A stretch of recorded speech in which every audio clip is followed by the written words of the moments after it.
سفر کی دعا پڑھ لے گا ہر قدم پر ایک نیکی ملے گی. سبحان اللہ. تو پیارے بہن بھائی ابھی ہم کہاں موجود ہیں؟ مکہ المکرمہ میں. کہاں موجود ہیں ہم؟ مکہ المکرمہ میں. پیارے بہن بھائی اگر ہم ایک نیکی کرتے ہیں ہر قدم پر ہمیں ایک نیکی کے بدلے میں 1,00,000 نیکی کے برابر ثواب ہے. اس کا مطلب کہ ہر قدم، ہر پہیہ، ہر چکر پر 1,00,000 نیکی. سبحان اللہ، کتنی فضیلت ہے اس دعا کی. تو حجاج کرام پیارے بہن بھائی ہم اپنے سفر کا آغاز تلاوت قرآن پاک سے کریں گے. اللہ الرحمن الرحیم. ان اول بیت وضع للناس للذی ببکۃ مبارکا وہدی للعالمین. آمنت باللہ صدق اللہ العظیم وبلغنا رسولہ النبی الکریم الامین ونحن علی ذلک من الشاہدین والشاکرین والحمد للہ رب العالمین. ان اللہ وملائکتہ یصلون علی النبی یا ایھا الذین آمنوا صلوا علیہ وسلموا تسلیما. تمام حجاج کرام خشوع و خضوع کے ساتھ درود پاک کا نذرانہ پیش کریں میرے پیارے بہن بھائی. بہن بھائی کو اپنے گھر کی زیارت نصیب فرمائے. آمین ثم آمین. آپ دیکھیں گے پیارے بہن بھائی پوری دنیا میں تقریباً 7 ارب کی آبادی ہے. کتنی آبادی ہے؟ 7 ارب کی آبادی ہے. پیارے بہن بھائی میں آپ کی خدمت کے لیے ہوں، آپ کی ہیلپ کے لیے ہوں، آپ کی گائیڈنس کے لیے ہوں تاکہ آپ کو بہتر طریقے سے بتا سکوں، بہتر طریقے سے آپ کو مطمئن کر سکوں، آپ کو بتا سکوں. پیارے بہن بھائی آپ کی خدمت کے لیے جب بھی آپ کو کوئی بات اچھی لگے تو سبحان اللہ ضرور کہہ دینا ہے، کیونکہ مکہ المکرمہ میں ہم اگر ایک دفعہ سبحان اللہ کہتے ہیں تو 1,00,000 سبحان اللہ کہنے کے برابر ثواب ہے. اور اس سے میری بھی حوصلہ افزائی ہوگی کہ ماشاءاللہ بہن بھائی متوجہ ہے. اور جب بھی کریم آقا مصطفیٰ صلی اللہ علیہ وسلم کا نام آئے سب سے چھوٹا درود پاک ہے صلی اللہ علیہ وسلم. تو حضور نبی کریم صلی اللہ علیہ وسلم نے ہمارے لیے کتنی مشکلات اٹھائی، کتنی تکلیفیں اٹھائی، کتنی مشکلات کا سامنا کیا. تو ہمارا اتنا تو حق بنتا ہے نا کہ چھوٹا سا درود پاک صلی اللہ علیہ وسلم. تقریباً 2.5 ارب کی آبادی مسلمان ہے اور ان مسلمانوں میں سے اللہ پاک نے ہمیں چنا. یہ فضل نہیں ہے، یہ کرم نہیں ہے تو کیا ہے؟ سبحان اللہ. تو پیارے بہن بھائی آپ کا جو بھی عمرے کا ٹائم ہے، جو بھی عمرے کا وقت ہے 25 دن کا 28 دن کا، آپ اس وقت میں کوئی کاروبار نہیں کرنے آئے. ایسے ہی ہے نا پیارے بہن بھائی؟ یہ کاروبار کرنے آئے آپ اس وقت میں اللہ پاک کو راضی کر کے جائیں گے نا انشاءاللہ. انشاءاللہ دعا ہے کہ اللہ پاک ہر مسلمان بہن بھائی کو اپنے گھر کی زیارت نصیب فرمائے. یہ سفر مکہ، سفر مدینہ اللہ پاک نے آپ کو پسند فرمایا. دیکھیں کہ عمریں بیت گئی اور یہ سفر نصیب نہیں ہوا، زندگیاں بیت گئی، موت آ گئی اور اللہ پاک نے آپ کو پسند فرمایا. کتنے بہن بھائی رو رہے ہیں، تڑپ رہے ہیں کہ اللہ پاک مکہ اور مدینہ کا مسافر بنا دے. اور ایسے بھی بہن بھائی ملتے ہیں اور وہ کئی بار اللہ پاک نے ان کو حاضری کا شرف حاصل فرمایا. اور کتنے سے کدھر سے ارینج ہوئے اور ہمیں بلاوا آ گیا. اور کتنے امیر ترین جائیداد، بزنس، کاروبار، پراپرٹیز، مالدار، لیکن بلاوا نہیں ہے. بہت بڑی زمینیں، جائیدادیں، بزنس، ایک دن میں لاکھوں روپے کماتے ہیں. اللہ پاک نے ان کا دل اس طرف پھیرا ہی نہیں. تو دعا ہے کہ اللہ پاک ہر مسلمان بہن بھائی کو اپنے گھر کی زیارت نصیب فرمائے. حدیث شریف میں آتا ہے جب ہم اپنے ملک میں اپنے گھر میں نماز ادا کرتے ہیں تو جب ہم اپنے ملک میں اپنے گھر میں نماز ادا کرتے ہیں ہمیں ایک نماز کے بدلے میں 1 نماز کا ثواب ملتا ہے. اور جب ہم اپنے محلے کی مسجد میں نماز ادا کرتے ہیں تو ہمیں 1 نماز کے بدلے میں 27 نمازوں کا ثواب ملتا ہے. اور اللہ تعالیٰ جب ہمیں حج اور عمرے کی سعادت نصیب فرماتا ہے مدینہ جیسے منور شہر میں جب ہم نماز ادا کرتے ہیں تو ہمیں 1 نماز کے بدلے میں 50,000 نماز ادا کرنے کے برابر ثواب ملتا ہے. سبحان اللہ. اور اللہ تعالیٰ جب ہمیں حج اور عمرے کی سعادت میں 1,00,000 نماز ادا کرنے کے برابر ثواب ملتا ہے. سب بہن بھائی مل کر کوشش کریں گے کہ انشاءاللہ 5 کی 5 نماز انشاءاللہ حرم شریف میں ادا کریں گے نا انشاءاللہ سب بہن بھائی. ماشاءاللہ ماشاءاللہ. تو سب بہن بھائی مل کر پڑھیے گا سبحان اللہ سبحان اللہ سبحان اللہ سبحان اللہ. ہم نے کتنی بار پڑھا؟ 3 دفعہ. اس کا مطلب کہ ہمارے نامہ اعمال میں 3,00,000 نیکیاں لکھ دی گئی. تو اسی طرح اگر ایک بندہ سارا دن اللہ پاک کا ذکر اذکار کرتا رہتا ہے، عبادات کرتا رہتا ہے، تو اس کے نامہ اعمال میں کتنی نیکیاں لکھ دی جائیں گی. سبحان اللہ. آپ کو بتاتا چلوں حدود حرم میں 1 دفعہ قرآن پاک ختم کرنے پر 1,00,000 قرآن پاک ختم کرنے کے برابر ثواب ملتا ہے. تو انشاءاللہ کریں گے نا سب بہن بھائی. سب سے چھوٹا وظیفہ جو ہے حدود حرم میں اگر 3 دفعہ ہم سورۃ اخلاص پڑھتے ہیں رب الناس مالک الناس, یہی ہے نا سورۃ اخلاص؟ نہیں. ماشاءاللہ ماشاءاللہ میرے بہن بھائی ایکٹیو بیٹھے ہیں ماشاءاللہ ماشاءاللہ. تو پیارے بہن بھائی حدیث شریف میں آتا ہے حضور نبی کریم صلی اللہ علیہ وسلم کا ارشاد ہے کہ اللہ تعالیٰ کعبۃ اللہ پر 120 رحمتیں اور برکتیں نازل فرماتے ہیں. کتنی؟ فرمایا یا رسول اللہ صلی اللہ علیہ وآلہ وسلم کب, کہاں, کیسے اور کس جگہ؟ کریم آقا مصطفیٰ صلی اللہ علیہ وسلم نے ارشاد فرمایا کہ اللہ تعالیٰ کعبۃ اللہ پر 120 رحمتیں اور برکتیں 60 رحمتیں اور برکتیں اللہ تعالیٰ ان پر نازل فرماتا ہے جو طواف کعبہ کرتے ہیں, اور اللہ تعالیٰ 40 رحمتیں اور برکتیں ان پر نازل فرماتا ہے جو حدود حرم میں نماز ادا کرتے ہیں, اور اللہ تعالیٰ 20 رحمتیں اور برکتیں ان پر نازل فرماتا ہے جو کچھ بھی نہیں کرتے, صرف سبحان اللہ. اور پیارے بہن بھائیو اللہ پاک جب جو پہلی تجلیات ہوتی ہیں, جو پہلی رحمتیں ہوتی ہیں, جو پہلی برکتیں ہوتی ہیں وہ کعبۃ اللہ پر نازل فرماتا ہے. سبحان اللہ. اور پیارے بہن بتاتا چلوں کہ 3 چیزوں کو دیکھنا ثواب ہے. ماں باپ کو دیکھنا ثواب ہے, خانہ کعبہ کو دیکھنا ثواب ہے, قرآن پاک کو دیکھنا ثواب ہے.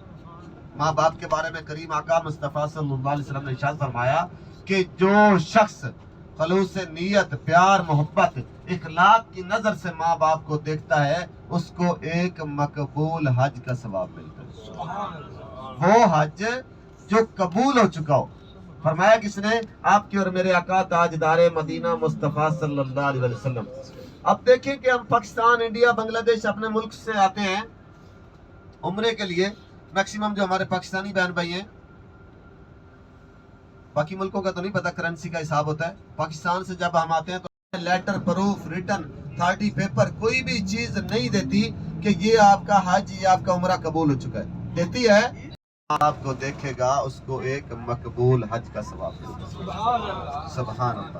تو پیارے بہن بھائی آتے ہیں اپنے موضوع کی طرف. آج کا جو ہمارا سفر ہے وہ مکہ سے طائف کی طرف روانہ ہے. کدھر روانہ ہے؟ طائف. آپ کو بتاتا چلوں پیارے بہن بھائی مکہ اور طائف کا موسم بہت مختلف ہے. مکہ میں بہت سخت شدید گرمی ہوتی ہے, طائف بہت خوبصورت سرسبز شاداب اور ٹھنڈا علاقہ ہے.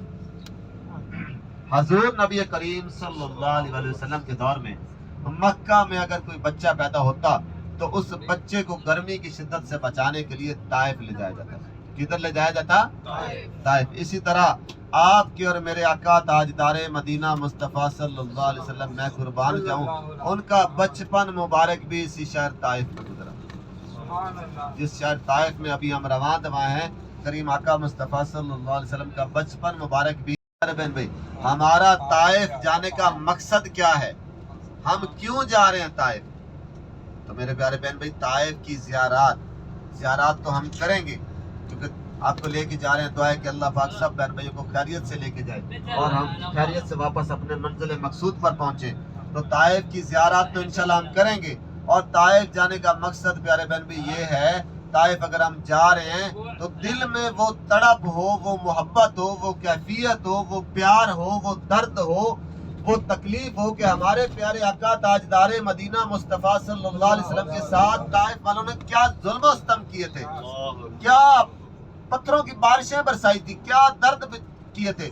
اور آپ کو بتاتا چلوں کہ جب طائف والوں نے پتھروں کی ظلم و ستم کیے, 3 میل تک پتھروں کی بارش برسائی, تو یہ فرشتے یہ منظر آسمان پر دیکھ کر روئے. اللہ اکبر. یہ بھی آپ کو آگے چل کے بتاؤں گا. کچھ ہی فاصلے پر میں آپ کو زیارت کرواتا ہوں.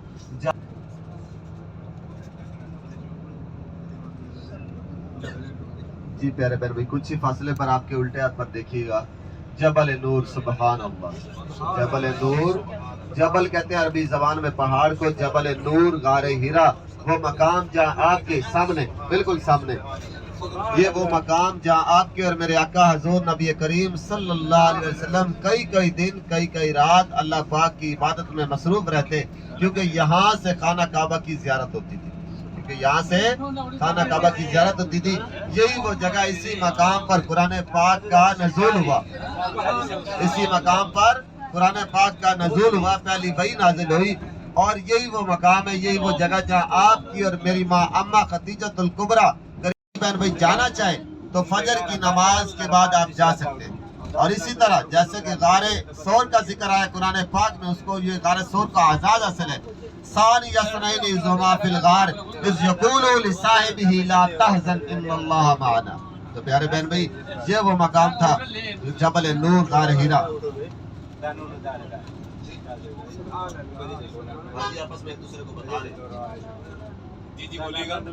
جی پیارے بہن بھائی ابھی روان ہوئے ہم طائف کی طرف، اور آپ کو بتاتا چلوں کہ طائف کفار مکہ کے کافر حضور نبی کریم صلی اللہ علیہ وسلم کے راستوں میں کانٹے بچھا دیتے تھے، گڑھے کھود دیتے تھے، تکلیفیں دیتے تھے۔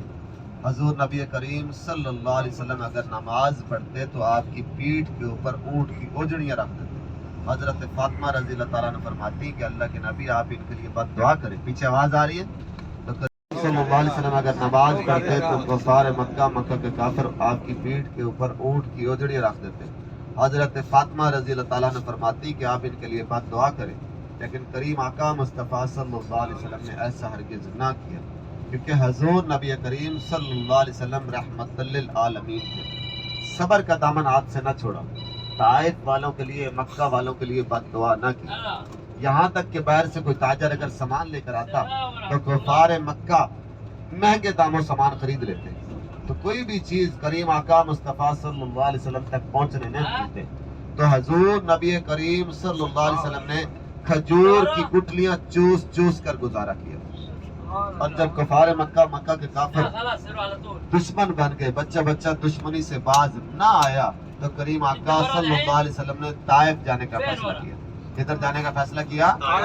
اور یہ جو سفر ابھی ہم گاڑی میں کر رہے ہیں، ابھی ہم یہ سفر 2 گھنٹہ 20 منٹ میں طے کریں گے، لیکن جب آپ کے اور میرے آقا حضور نبی کریم صلی اللہ علیہ وسلم نے یہ سفر طے کیا تو یہ آسان سفر نہ تھا، یہ بڑا مشکل ترین سفر تھا۔ کانٹے دار جھاڑیاں تھیں، نوکیلے پتھر تھے، کتنی تھکاوٹ کریم آقا مصطفیٰ صلی اللہ علیہ وسلم نے اٹھائی، اور یہ سفر اللہ کے نبی نے 8 دن میں طے کیا۔ اللہ اکبر۔ اور جب یہ سفر طے کیا تو ایک صحابی ساتھ موجود تھے جن کا نام تھا حضرت زید بن حارثہ۔ کیا نام تھا؟ حضرت زید بن حارثہ۔ آج آپ پیارے بہن بھائی خوش نصیب ہیں کہ آج آپ اس سفر کے مسافر ہیں، طائف کے سفر کے مسافر ہیں جو کریم آقا صلی اللہ علیہ وسلم نے طے کیا۔ اور جب طائف کا سفر طے کیا تو کوئی ذاتی مفاد نہیں تھا، سبحان اللہ، اسلام کی خاطر گئے۔ جب کفار مکہ دشمن بن گئے، بچہ دشمنی سے باز نہ آیا، تو قریب ہماری ہوگی مسجد عبداللہ بن عباس، مقبرہ عبداللہ بن عباس، مکتب عبداللہ بن عباس، اور وہ جگہ جہاں کریم آقا صلی اللہ علیہ وسلم نے طائف کے لوگوں کو دین حق اسلام کی دعوت دی تھی۔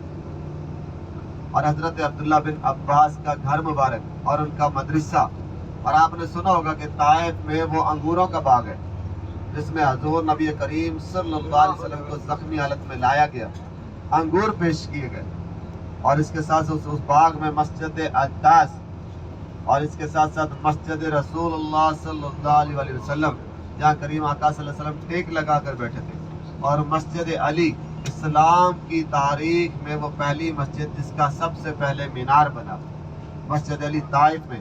اس مسجد کی بھی انشاءاللہ آپ کو زیارت کرائیں گے، مسجد علی کی بھی زیارت کرائیں گے، انگوروں کے باغ کی بھی زیارت کرائیں گے، مسجد عداس کی بھی، طائف کی وادی طائف، اور اس کے ساتھ ساتھ طائف اس لیے بھی جاتے ہیں، وہ زیارات کر چکے ہوتے ہیں، وہ طائف اس لیے جاتے ہیں کہ طائف جانے کا مقصد ایک تو زیارات ہے، دوسرا یہ ہے کہ طائف میں بڑی میقات ہے، ایسے میقات ہے جیسے ہم اپنے ملک پاکستان، انڈیا، بنگلہ دیش سے آتے ہیں، پہلا عمرہ آ کے کرتے ہیں، تو وہ اسی طرح بڑی میقات ہے جو حجاج کرام دبئی، مسقط، عمان، بحرین، قطر، ریاض اس سائڈ سے آتے ہیں، تو وہ اسی طائف کی میقات سے احرام باندھ کے آتے ہیں۔ تو انشاءاللہ طائف کی میقات سے احرام بھی باندھیں گے، نماز ظہر طائف کی میقات کرنل مناظر پر ہی ادا کریں گے، اور اس کے ساتھ ساتھ طائف کی جو زیارات ہیں، بندہ نچیز آپ کا بھائی جیسے انشاءاللہ مقدس مقامات کی زیارتیں آتی رہیں گی، آپ کی خدمت کرتا رہے گا، ماشاءاللہ، جزاک اللہ۔ تو پیارے بہن بھائی آپ کو بتاتا چلوں کہ اللہ پاک نے آپ کو اپنے گھر کی زیارت نصیب فرمائی تو آپ اس وقت کو ضائع نہ کریں، زیادہ سے زیادہ اس وقت کو حرم پاک میں گزاریں کے لیے جانا ہے۔ تو ان میں سے ایک ہی لوگ صرف واحد پرسن ان کے والد صاحب زیارت کے لیے گئے، وہ بتانے لگے کہ میری جو فیملی ہے وہ جس دن سے آئے ہیں انہوں نے ایک ہی عمرہ کیا ہے اور وہ زیارات کے لیے بھی نہیں گئے اور وہ حرم بھی بہت کم جاتے ہیں۔ تو پیارے بہن بھائی، اللہ پاک نے ہم کو اپنے گھر کی زیارت نصیب فرمائی تو ہم اس وقت کو ضائع نہیں کریں گے۔ Waste of time, waste of time, waste of money, اپنے وقت کا ضیاع، اپنے پیسے کا ضیاع۔ تو ہم نے وقت کو ضائع نہیں کرنا، شاید زندگی میں دوبارہ آ سکے یا نہ آ سکے، اس وقت کو زیادہ سے زیادہ حرم پاک میں گزاریں۔ اگر وعدہ نہیں تو ارادہ کر لیں کہ انشاءاللہ، اگر وعدہ نہیں کر سکتے ارادہ کر لیں کہ 4 عمرے تو انشاءاللہ کریں گے نا، کریں گے نا انشاءاللہ۔ ماشاءاللہ ماشاءاللہ، اللہ پاک ماشاءاللہ، اللہ پاک آپ کو بار بار آنے کی سعادت نصیب فرمائے۔ آمین ثم آمین۔ تو ابھی جیسے ہی طائف کے مقدس مقامات کی زیارتیں آتی رہیں گی، بندہ نہ چیز آپ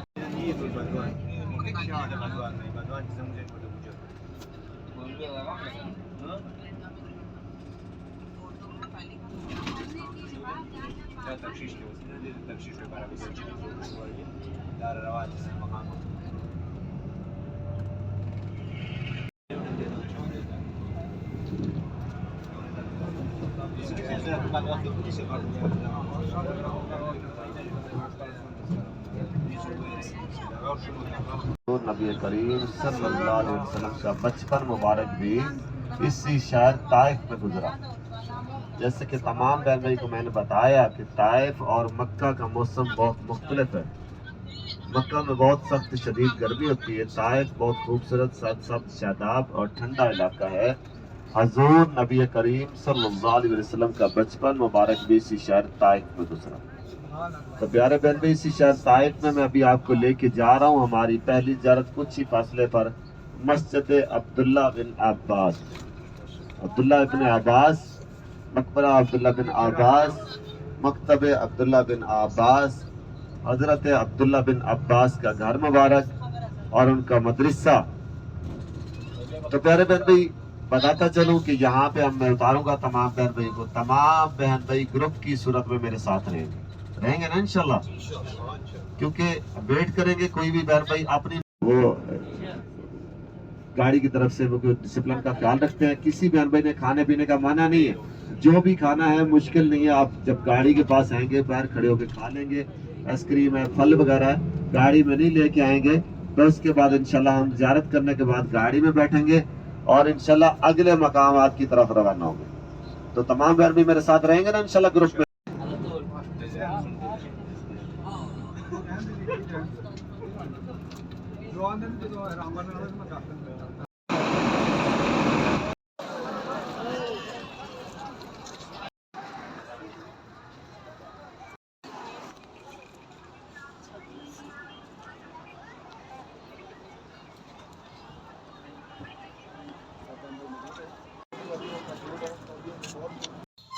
تو یہ وہ جگہ ہے جہاں پہ طائف والوں نے رسول اللہ صلی اللہ علیہ وسلم پر پتھر برسائے تھے، اور اس کے سامنے ہی حضرت عبداللہ بن عباس رضی اللہ تعالیٰ عنہ کا مدرسہ موجود ہے، کہ میں آپ کو دکھاتی ہوں۔ ابھی یہ سامنے یہ مدرسہ ہے، اور یہاں پہ جا کے آگے ہی جگہ ہے 2 رکعت نفل ادا کرنے کی۔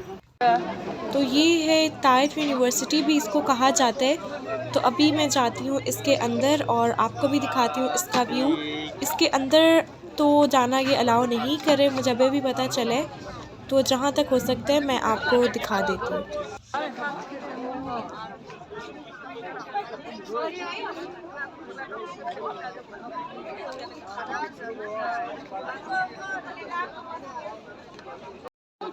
یہ ہے طائف یونیورسٹی کا ان سائیڈ ویو، اور یہاں پہ جسٹ آتھرائزڈ پرسن جا سکتے ہیں، تو دیٹ از وائی میں آپ کو جسٹ اتنا ہی وزٹ کروا سکتی ہوں۔ یہ وہ جگہ ہے جہاں پہ عورتیں نماز ادا کر سکتی ہیں، اور یہ یونیورسٹی کے بالکل ہی ساتھ موجود ہے۔ آپ نے اپنے رائٹ ہینڈ سائڈ پہ موو کرنا ہے، لائک یونیورسٹی کے سامنے آپ جب کھڑے ہوں گے تو رائٹ ہینڈ سائڈ پہ موو کریں گے اپنے، تو وہاں پہ آپ کو یہ جگہ نظر آ جائے گی جہاں پہ 2 رکعت نفل ادا کر سکتے ہیں۔ جی تو یہ وہ جگہ ہے جہاں پہ رسول اللہ صلی اللہ علیہ وسلم پر طائف والوں نے پتھر برسائے تھے، اور اس کے سامنے ہی حضرت عبداللہ بن عباس رضی اللہ تعالیٰ عنہ کا مدرسہ موجود ہے، تو آپ اس کی زیارت ایک دفعہ پھر کر لیں۔ یہ ہے یہاں کی آئس کریم شاپ، اور مدینہ میں بھی جتنی بھی آئس کریمز ہوتی ہیں وہ اس طرح سے گاڑی میں سیل ہوتی ہیں۔ اور یہ فروٹس ہیں، ان کی پرائس تھی 10 ریال، اور یہ کچھ پرسز ہیں۔ تو زیارت کے ساتھ ساتھ اور بھی جو چیزیں یہاں پہ اویلیبل ہیں وہ بھی میں آپ کو ساتھ ساتھ حضرت دکھا رہی عبداللہ ہوں۔ بن عباس کا گھر مبارک اور ان کا مدرسہ، ماشاءاللہ، درود پاک کا نذرانہ پیش کریں۔ حضرت عبداللہ بن عباس کا گھر مبارک اور ان کا مدرسہ، اس جگہ پر حضرت عبداللہ بن عباس بیٹھ کر لوگوں کو درس دیا کرتے تھے۔ حضرت عبداللہ بن عباس کو اگر پتہ چلتا کہ فلاں صحابہ کے پاس حضور نبی کریم صلی اللہ علیہ وسلم کی احادیث مبارکہ ہے، تو وہ کئی میل دور پیدل سفر کر کے ان احادیث کو اکٹھا کرتے اور لوگوں کو درس دیتے۔ تو صحابہ فرماتے کہ آپ حضور نبی کریم صلی اللہ علیہ وسلم کے چچا زاد بھائی ہیں، آپ ہمیں بتا دیتے، ہم آپ تک احادیث پہنچا دیتے۔ تو حضرت عبداللہ بن عباس فرماتے کہ ہمیشہ پیاسا کنویں کے پاس جاتا ہے۔ حضرت عبداللہ اگر کوئی فیصلہ کرتے تو حضرت عبداللہ بن عباس سے مشورہ ضرور کرتے، کیوں کہ حضرت عبداللہ بن عباس کے لیے کریم آقا مصطفیٰ صلی اللہ علیہ وسلم نے اللہ پاک سے خصوصی دعا فرمائی کہ ان کو بہت زیادہ علم اور حکمت عطا فرما، علم کا منبع بنا، یہاں تک کہ وہ حضرت عبداللہ بن عباس پہلے مفسر قرآن تھے، جنہوں نے سب سے پہلے قرآن پاک کی تفسیر لکھی۔ حضرت عبداللہ بن عباس اور دوسرے صحابہ اگر ناراضگی کا اظہار کرتے تو حضرت عبداللہ بن عباس حضرت عمر فاروق رضی اللہ تعالیٰ عنہ فرماتے، کیوں کہ جو میں جانتا ہوں وہ آپ نہیں جانتے، کیوں کہ حضرت عبداللہ بن عباس کے لیے کریم آقا مصطفیٰ صلی اللہ علیہ وسلم نے اللہ پاک سے خصوصی دعا فرمائی کہ اللہ پاک ان کو بہت زیادہ علم اور حکمت عطا فرما، علم کا منبع بنا۔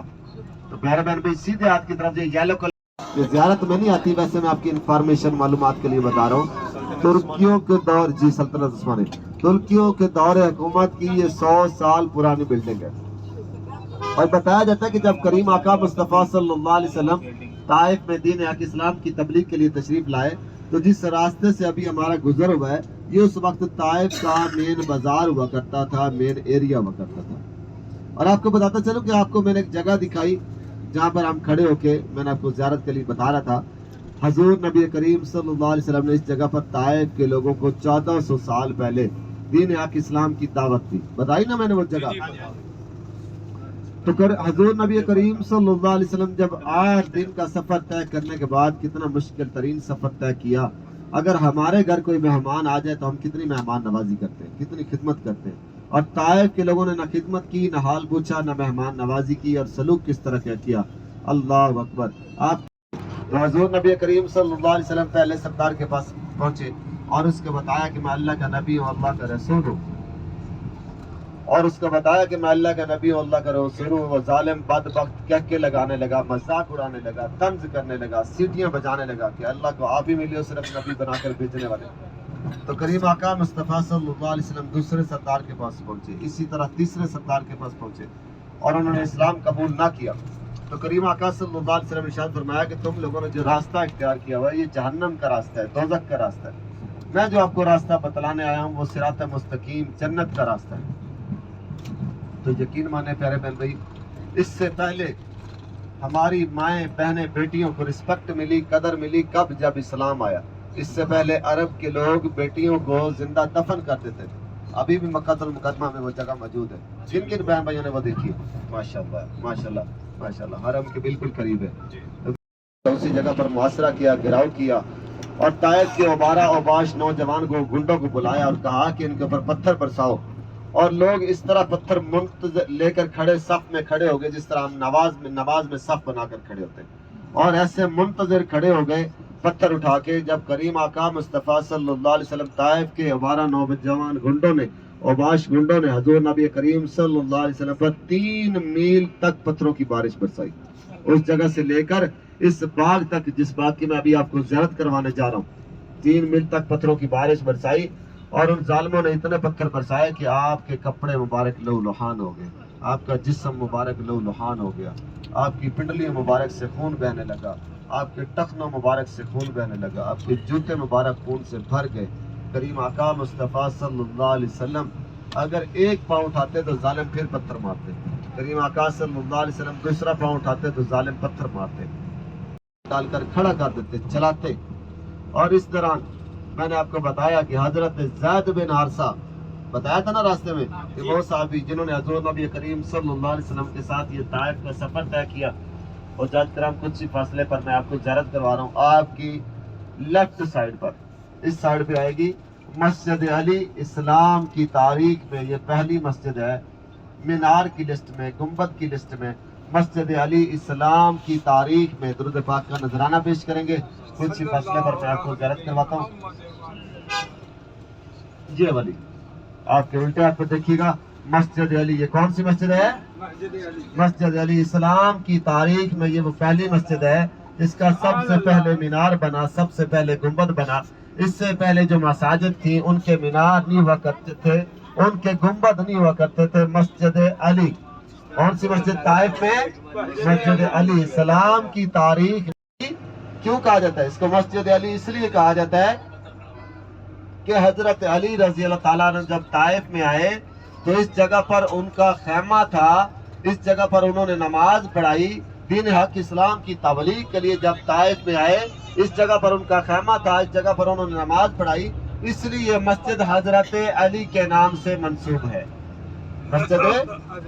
مسجد علی.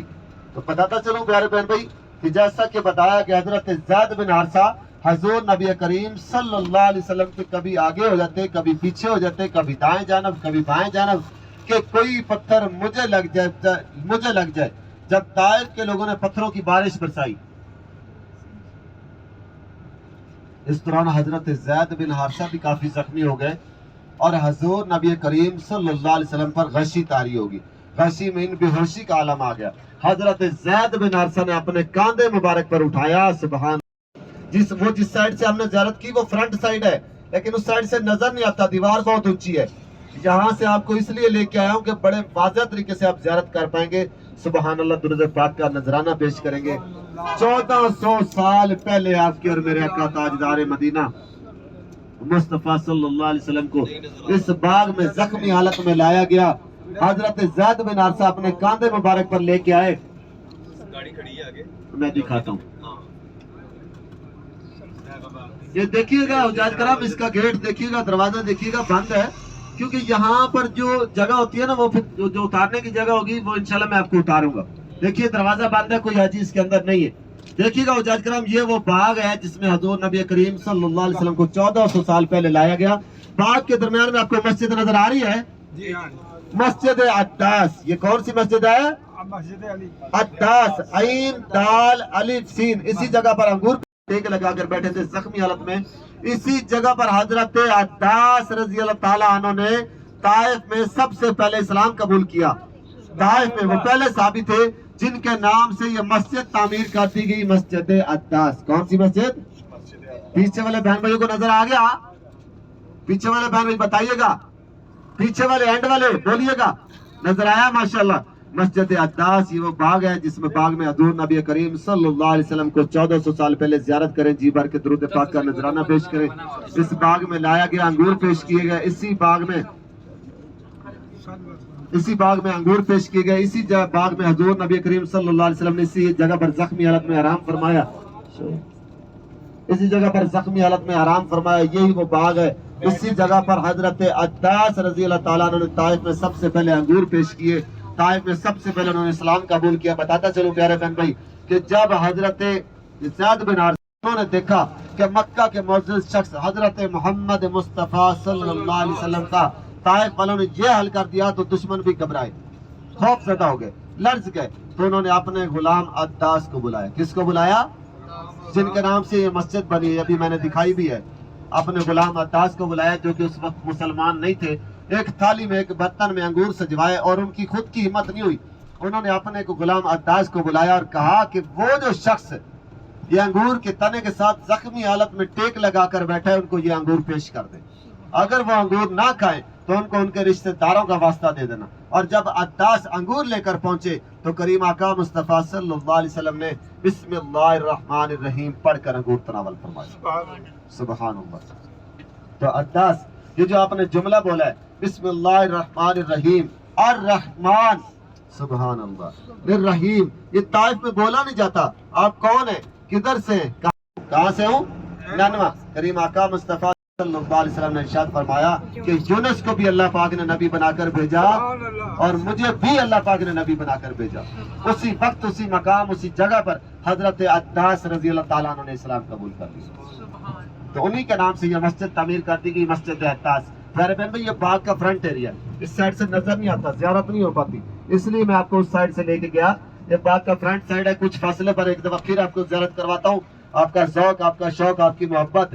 دوسری دفعہ پھر ایک دفعہ مسجد علی اس سائڈ پہ آئے گی، ایک دفعہ پھر مسجد علی کی زیارت کرواتا ہوں، اس کے بعد آپ کو زیارت کروائیں گے مسجد رسول اللہ صلی اللہ علیہ وسلم کی۔ آپ کے سیدھے ہاتھ پہ دیکھیے گا، یہ وہ باغ ہے، یہ سیدھے ہاتھ پہ باغ ہے، لیفٹ سائڈ پہ مسجد علی ہے جی۔ یہ وہ باغ ہے جس کی میں نے آپ کو زیارت کرائی 1400 سال پہلے، یہ بہت بڑا باغ تھا ماشاءاللہ جی۔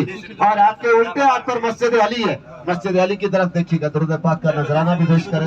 اسلام کی تاریخ میں جو مسجد رسول اللہ صلی اللہ علیہ وسلم، کون سی مسجد جی؟ مسجد میں دکھاتا ہوں، آپ کو بتاتا ہوں، مسجد رسول اللہ صلی اللہ علیہ وسلم کچھ ہی فاصلے پر۔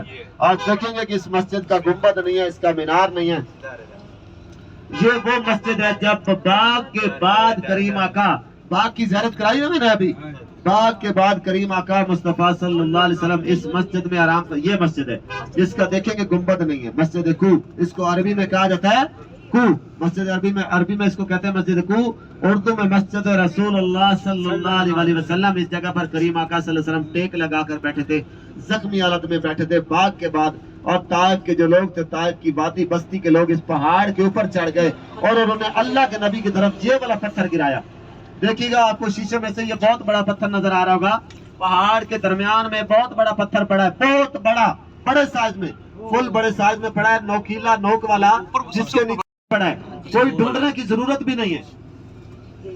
یہ بیری کا درخت تھوڑا سائڈ پہ ہوتا ہے، یہ دیکھیے گا بالکل سامنے نظر آیا سب کو، یہ بالکل سامنے بہت بڑا نوک والا نوکیلا پتھر پڑا ہے۔ جب طائف کے لوگ اس پہاڑ کے اوپر چڑھے، بتایا جاتا ہے کہ یہی پتھر انہوں نے پھینکا کریم آقا مصطفیٰ صلی اللہ علیہ وسلم کی طرف، اور حضور نبی کریم صلی اللہ علیہ وسلم نے ارشاد فرمایا کہ اگر آپ اللہ کے حکم کی طرف سے آ رہے ہو تو آ جاؤ۔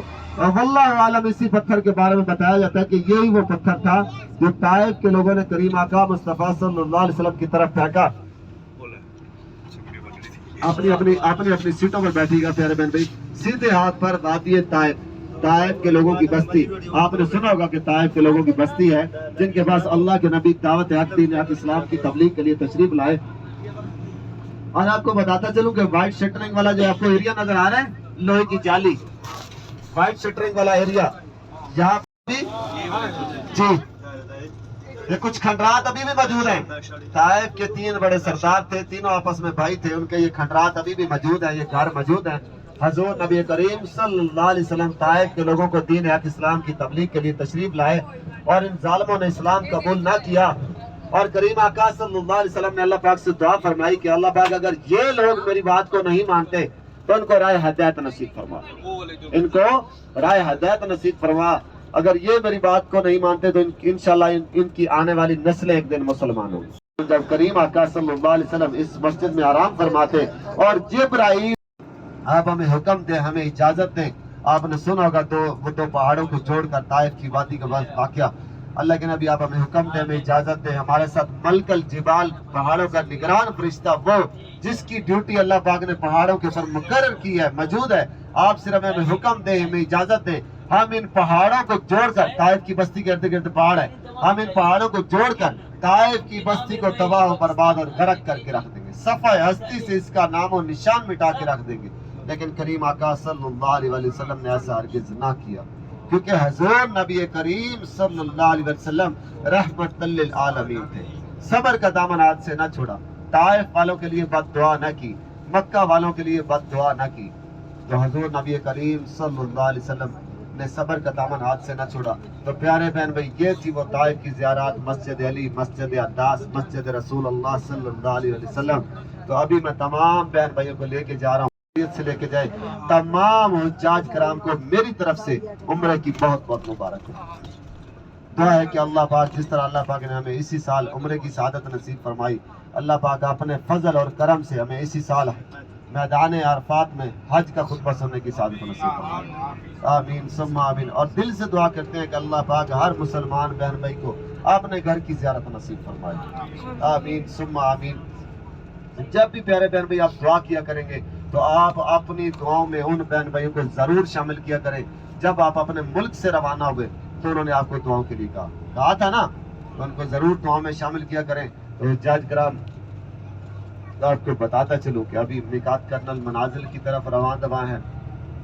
اسی طرح جیسے کہ میں نے بتایا تھا کہ تمام بہن بھائی مکہ المکرمہ کے کچھ تحفے طوائف بھی ہمارے پاس موجود ہوتے ہیں. جیسے کہ میں نے بتایا کہ ویسٹ آف ٹائم ابھی جو آپ کو نظر آ رہی ہے انٹرسٹنگ سی گیم ہے جو کہ ہمارے ڈرائیور انکل نے پلے کی تھی. انہوں نے اپنی فنگر کے نیچے ایک ٹیشو چھپایا تھا اور تمام پیسنجرز نے کوئی ایک فنگر سلیکٹ کرنی تھی, اور جو صحیح سلیکٹ کرتا ان کو انہوں نے گفٹ دیا تھا. منازل جو حجاج کرام دبئی, بحرین, مسقط, عمان, قطر, ریاض اس سائڈ سے آتے ہیں, وہ اسی میقات سے احرام باندھ کے حرم شریف میں داخل ہوتے ہیں. تو پیارے بہن بھائی ابھی ہم میقات پر پہنچ چکے ہیں. سب سے پہلے حجاج کرام اپنے احرام ساتھ لے کر آئیں گے. سب سے پہلے وضو کریں گے, احرام باندھیں گے, 2 رکعت نماز ظہر فرض قصر ادا کریں گے. 2 رکعت نماز ظہر فرض قصر ادا کریں گے اور 2 رکعت نماز جائے گا تمام حجاج کرام کو.